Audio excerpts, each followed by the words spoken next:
Friends, এই যে দেখছো উত্তর চব্বিশ পরগনার সন্ত্রাসীরা, জঙ্গিরা সব পালিয়ে পালিয়ে বেড়াচ্ছে।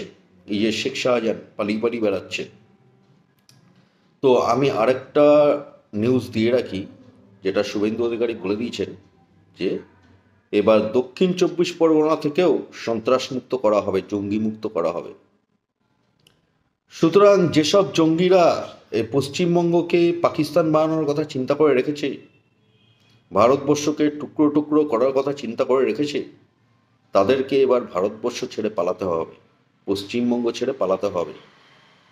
তারা যদি এই চিন্তাভাবনাই করে থাকে যে পশ্চিমবঙ্গকে ভারতবর্ষ থেকে বিচ্ছিন্ন করব, পাকিস্তান বানাবো পশ্চিমবঙ্গকে, তাহলে তাদের আর ভারতবর্ষে কোনো জায়গা নেই, তাদের ভারতবর্ষ ছেড়ে পালাতে হবে।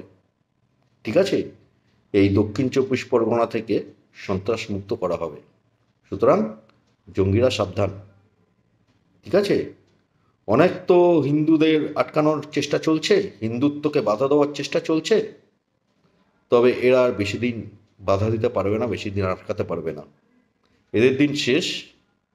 এবার সন্ত্রাসমুক্ত পশ্চিমবঙ্গ তৈরি হবে, জঙ্গিমুক্ত পশ্চিমবঙ্গ তৈরি হবে।